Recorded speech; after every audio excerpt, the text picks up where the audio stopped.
शुरुआत करेंगे अच्छी और सच्ची खबरों की। सबसे पहले बात अहमदाबाद विमान में हुए चमत्कार की दो कहानियां। इस हादसे को बीते 30 घंटे से ज्यादा का वक्त हो चुका है। विमान में सवार 242 यात्रियों में एकमात्र जिंदा बचे विश्वास कुमार रमेश का इलाज अहमदाबाद में चल रहा है। फ्लाइट AI 171 में सीट नंबर 11A पर बैठे पैसेंजर विश्वास कुमार रमेश को अब भी विश्वास नहीं हो पा रहा है कि वो इतने भयानक हादसे में जिंदा कैसे बच गए। अहमदाबाद के सिविल अस्पताल में विश्वास भर्ती हैं, जहां पर आज प्रधानमंत्री मोदी ने भी उनसे मुलाकात की है।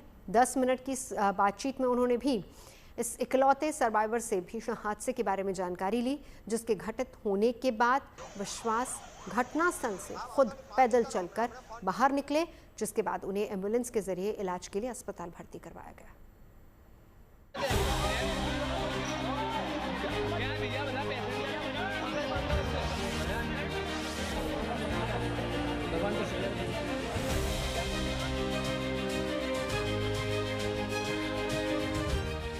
कौन कहता है कि चमत्कार नहीं होते? अहमदाबाद विमान हादसे में इकलौते सर्वाइवर विश्वास कुमार रमेश चलते फिरते चमत्कार ही तो हैं।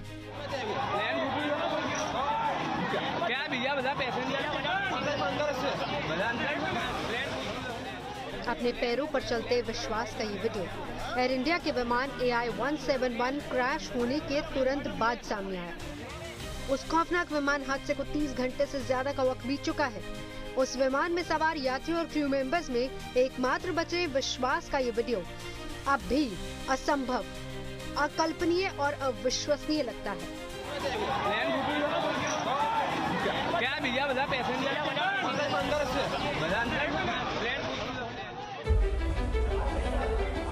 खुद विश्वास को अपनी किस्मत पर अब भी भरोसा नहीं हो पा रहा कि विमान हादसे में बचने वाले वो इकलौते यात्री हैं। सर ने पूछा क्या कैसे हुआ, तो मैंने उसके बारे में बताया और सब हाल चाल पूछा सब, और मेरे नज़रों के सब सामने हुआ था।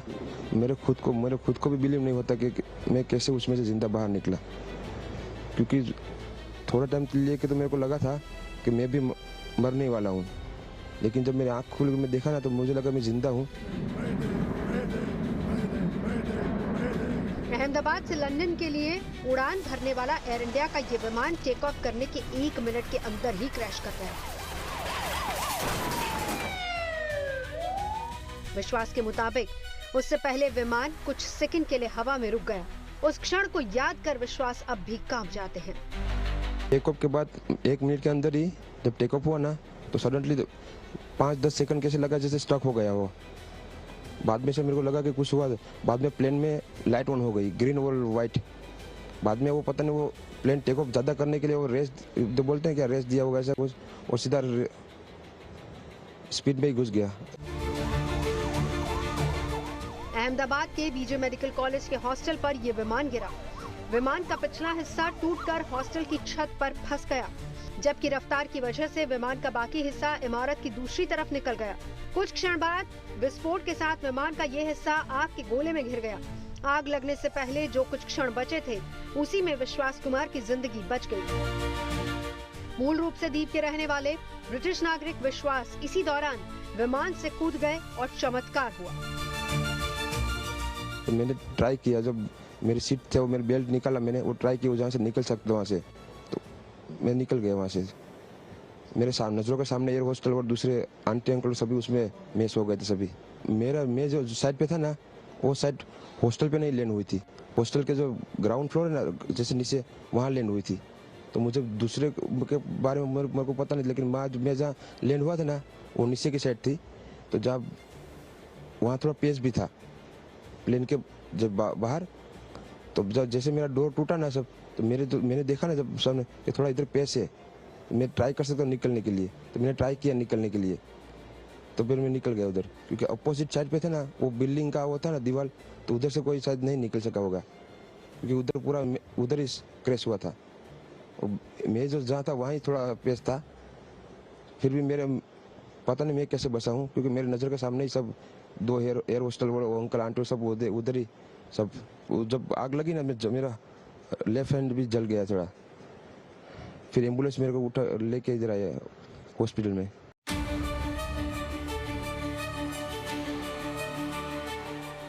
विश्वास कुमार विमान की सीट नंबर 11A पर बैठे थे।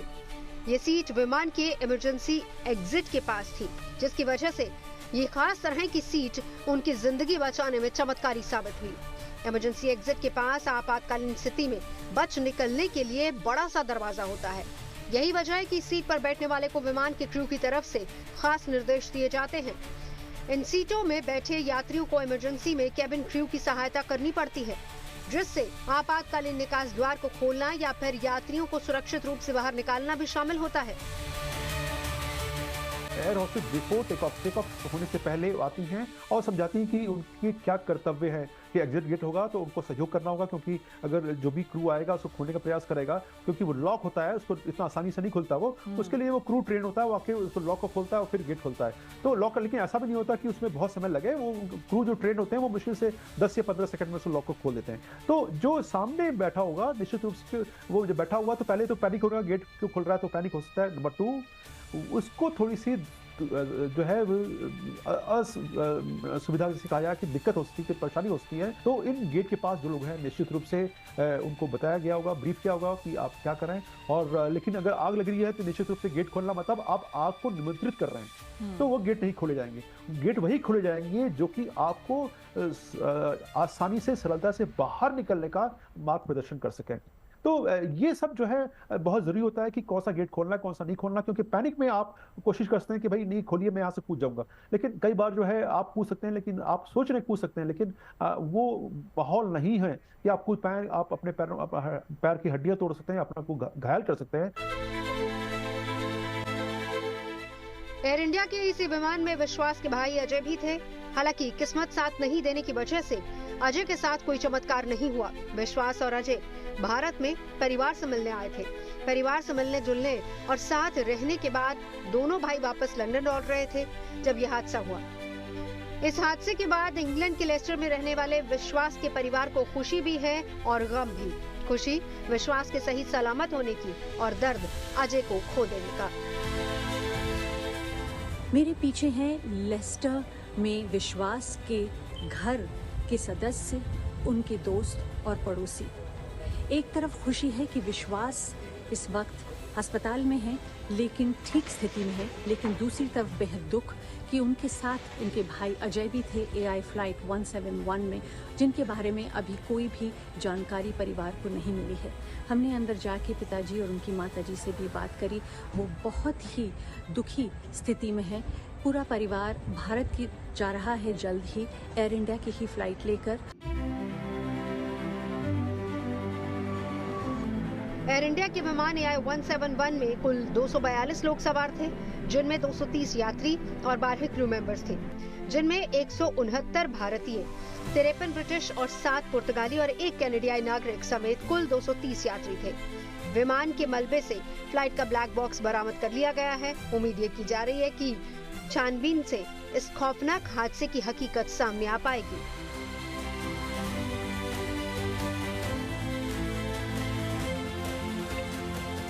लंदन से लवीना टंडन, अहमदाबाद से अतुल तिवारी के साथ bureau report, good news today. और चमत्कार की कहानी का दूसरा किरदार भूमि, जिन्हें एयर इंडिया के विमान AI 171 से अहमदाबाद से लंदन के लिए जाना था। अक्सर हमें ये सिखाया जाता है और सलाह दी जाती है कि हर जगह समय पर पहुंचना चाहिए, लेकिन कभी कभी देरी से पहुंचना भी अच्छा रहता है। भरूच की रहने वाली भूमि चौहान के मामले में देरी ने उनकी जान बचा ली। भूमि 10 मिनट की देरी से एयरपोर्ट पहुंची, जिसकी वजह से उन्हें चेक इन नहीं करने दिया गया और इस दौरान उनकी CISF के जवानों से बहस भी हो गई। लेकिन देर हो जाने की वजह से उन्होंने भूमि को अंदर जाने नहीं दिया। भूमि उस वक्त तो परेशान हुई, लेकिन चंद मिनटों के बाद ही उन्हें प्लेन क्रैश की खबर मिली।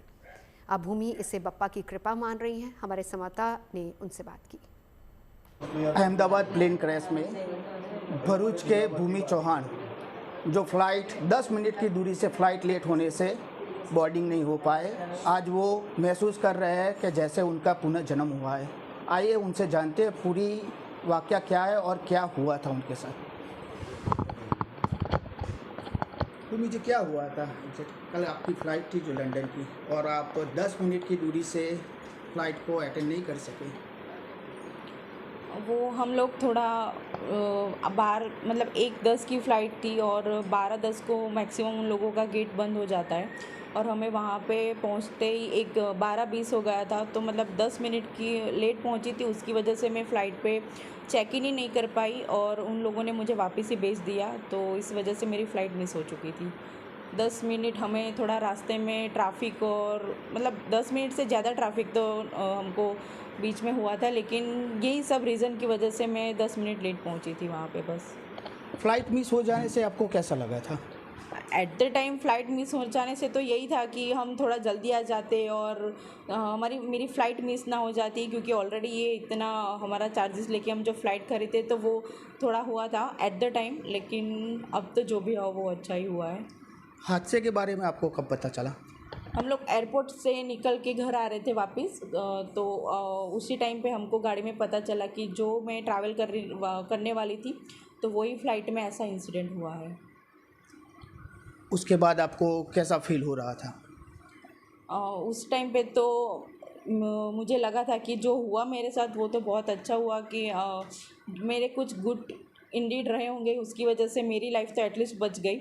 लेकिन सेकंड थिंग ये भी है कि जो हुआ है टोटली वो तो ऑलमोस्ट बहुत ही टेरिफाइड इंसिडेंट है कि इतने सारे लोगों की जान चली गई है, तो बस ये तो वैसे तो ये इतना अच्छा इंसिडेंट है ही नहीं, और ये सब जो जिन लोगों ने जान गई है उन सबको बस भगवान की आत्मा उनको शांति दे, बस यही मेरी इच्छा मन का वो है।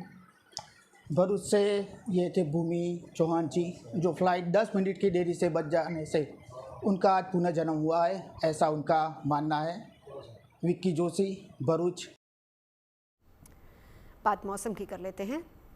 मौसम ने सभी को बेहाल कर रखा है। उत्तर भारत के ज़्यादातर राज्यों में प्रचंड गर्मी पड़ रही है, लेकिन इन सबके बीच राहत वाली खबर यह है कि मुंबई सहित देश के कई हिस्सों में बारिश होने से लोगों को फौरी तौर पर राहत मिली है। दिल्ली एनसीआर की बात की जाए तो यहाँ के लोगों के लिए बड़ी खुशखबरी है कि यहाँ पर मानसून तय समय से 10 दिन पहले ही दस्तक देने वाला है, जिसका मतलब यह है कि दिल्ली एनसीआर में वक्त से पहले ही बारिश हो सकती है।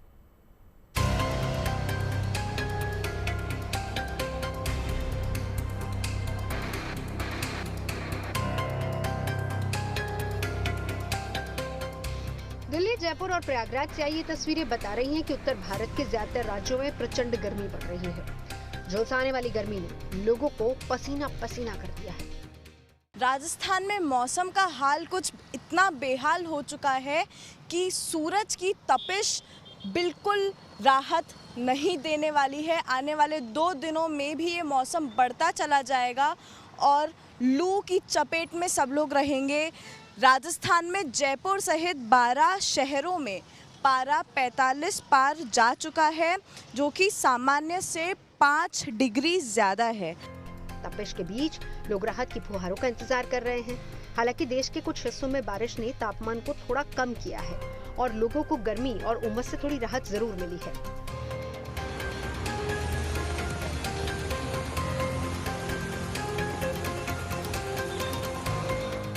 उत्तराखंड के हरिद्वार और चमोली सहित कई जिलों में झमाझम बारिश से लोगों को राहत मिली है। पारा थोड़ा ही सही लेकिन नीचे जरूर आया है। मुंबई के बांद्रा में भी बादलों ने मेहरबानी दिखाई और यहाँ भी बारिश ने लोगों को भिगोया। बारिश के बाद यहाँ भी तापमान में थोड़ी गिरावट दर्ज की गई। भले कुछ जगहों पर लोगों को राहत मिली हो, लेकिन देश के ज्यादातर हिस्से बारिश वाली राहत का इंतजार कर रहे हैं। मौसम विभाग के मुताबिक अगले 2 दिन तक गर्मी से कोई राहत नहीं मिलने वाली। उसके बाद तापमान में 2 से 4 डिग्री की गिरावट देखने को मिल सकती है। आईएमडी के मुताबिक राजस्थान, दक्षिण हरियाणा, दक्षिणी पंजाब में इन दिनों जबरदस्त लू चल रही है। पश्चिमी राजस्थान और पंजाब में अगले 2 दिनों तक रेड अलर्ट जारी किया गया है। पूर्वी राजस्थान में 1 दिन के लिए रेड अलर्ट है। हरियाणा में आज रेड अलर्ट था और कल के लिए ऑरेंज अलर्ट है। उत्तर प्रदेश, मध्य प्रदेश, जम्मू कश्मीर और हिमाचल प्रदेश में गर्मी का ऑरेंज अलर्ट जारी किया गया है।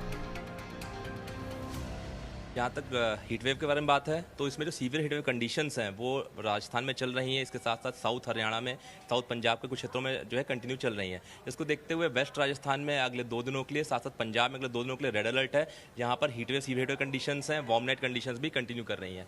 वहीं अगर बात करें ईस्ट राजस्थान की तो वहाँ पर अगले 1 दिन के लिए रेड अलर्ट है, उसके बाद जो है ऑरेंज अलर्ट इशू किया गया है। हरियाणा में भी कहीं यही स्थिति है, जहाँ पर आज के लिए रेड अलर्ट है हीट वेव को देखते हुए और कल से ऑरेंज अलर्ट है। उत्तर प्रदेश में भी आज ऑरेंज अलर्ट है। मध्य प्रदेश में नॉर्दर्न जो पार्ट है मध्य प्रदेश का, वहाँ पर हीट वेव के लिए वार्निंग इशू की गई है। जम्मू कश्मीर, हिमाचल प्रदेश में भी अगले 2 दिनों के लिए हीट वेव हो सकती है। आज के लिए जो है जम्मू कश्मीर में भी ऑरेंज अलर्ट है हीट वेव को देखते हुए। राजधानी दिल्ली की बात की जाए तो यहाँ प्रचंड गर्मी ने लोगों को पसीना पसीना कर दिया।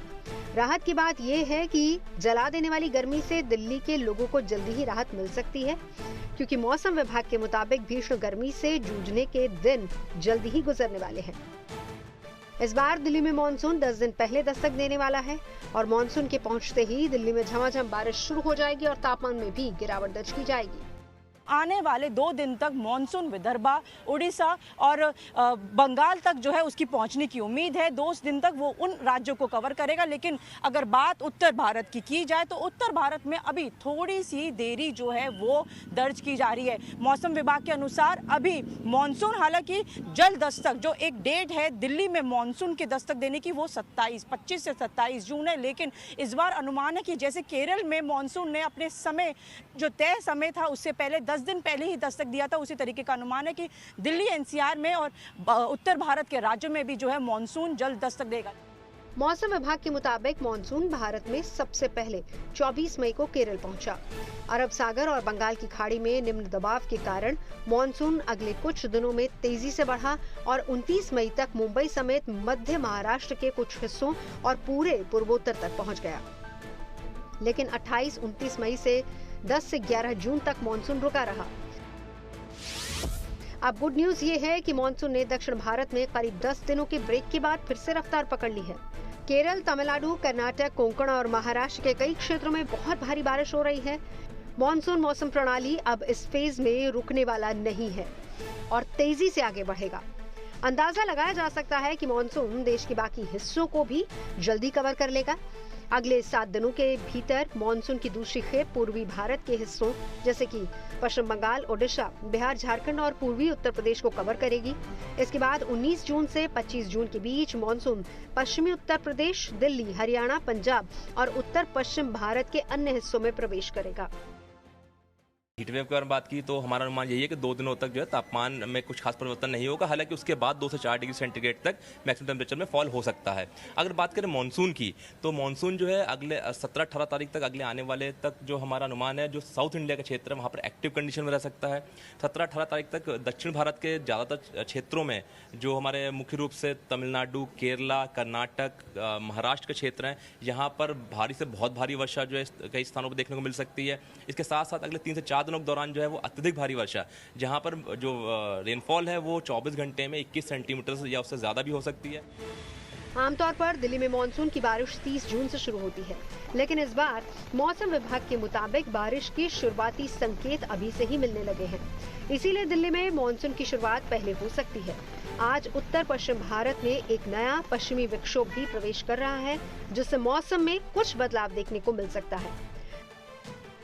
दिल्ली से मनीषा लड्डा, जयपुर से रिदम जैन के साथ bureau report, good news today. Monsoon में भारी बारिश के बावजूद मुंबई की लाइफलाइन कहीं जाने वाली लोकल ट्रेनों की रफ्तार अब नहीं थमेगी।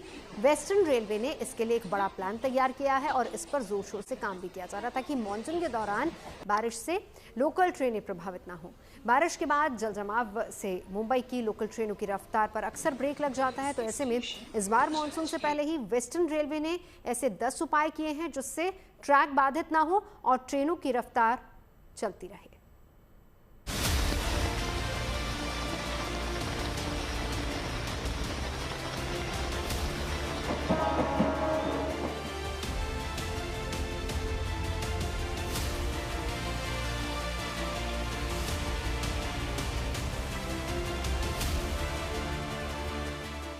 मुंबई में मॉनसून राहत लाने के साथ साथ मुंबईकरों के लिए कई तरह की मुसीबतें भी लाता है। ऐसे दिनों में सड़कों और रेलवे ट्रैक्स पर जल जमाव की वजह से यातायात प्रभावित होता है। मुंबई की लाइफलाइन लोकल की रफ्तार पर भी ब्रेक लग जाता है। रास्ते में लोग फंस जाते हैं, आने जाने वालों को परेशानियों का सामना करना पड़ता है। इस मोर्चे पर अब गुड न्यूज आई है। मॉनसून के दौरान लोकल ट्रेन सेवाएं न रुके, इसके लिए पश्चिम रेलवे ने बड़ी तैयारी की है। जल भराव, ट्रैक बाधाएं, पेड़ों के गिरने और संचार में रुकावट जैसी समस्याओं से निपटने के लिए इस बार वेस्टर्न रेलवे ने तकनीकी, भौतिक और प्रशासनिक तीनों स्तरों पर व्यापक उपाय किए हैं। हमने इस मॉनसून में जो विभिन्न स्टेप्स उठाए हैं वो भी, उससे भी मैं आपको अवगत कराना चाहूँगा। देखिए, जब बहुत बारिश होती है तो पानी का निकालना बहुत ज़रूरी है। तो अलग अलग लोकेशंस पे हमने चिन्हित किए हुए हैं लोकेशंस वो, जहाँ जल का जमाव जो है बहुत ज़्यादा होता है। वहाँ हमने 104 से ज़्यादा हाई कैपेसिटी पंप्स वो हमने ऑलरेडी इंस्टॉल कर दिए हैं। हर जगह पंप ऑपरेटर रहते हैं और बारिश की स्थिति में या जल जमाव की स्थिति में इमीडिएटली जो है वो पानी को निकाल देते हैं। अपने लक्ष्य को पूरा करने के लिए पश्चिमी रेलवे मिशन मोड पर काम कर रहा है। नालों, ड्रेनों और पुलों की सफाई, गाद और कचरे की निकासी, अतिरिक्त जल निकासी मार्गों का निर्माण, उच्च क्षमता के पंपों को लगाने और पेड़ों की छटाई का काम युद्ध स्तर पर किया जा रहा है। पश्चिम रेलवे ने उपनगरीय खंड पर मलबा, कचरा, मिट्टी की सफाई के लिए मलबा विशिष्ट ट्रेनें चलाई। ट्रैक के 4 मीटर के दायरे में आने वाले 36 पेड़ काटे या फिर छांटे गए हैं। देखिए, मॉनसून प्रिपेयर्डनेस में सबसे पहले जो ज़रूरी है वो है कि एक ओवरऑल असेसमेंट करना कि कहाँ हमारे जो ड्रेन्स हैं, जो हमारे वाटर के आउटलेट्स हैं, जो हमारे ट्रैक्स हैं, उनकी क्या कंडीशन है। तो एक तो हम सबसे पहले ड्रोन सर्वे करते हैं। ड्रोन से हम एंटायर नेटवर्क का सर्वे करते हैं, जिससे हमें एक लेखा जोखा मिल जाता है कि कहाँ पे क्या सिचुएशन है।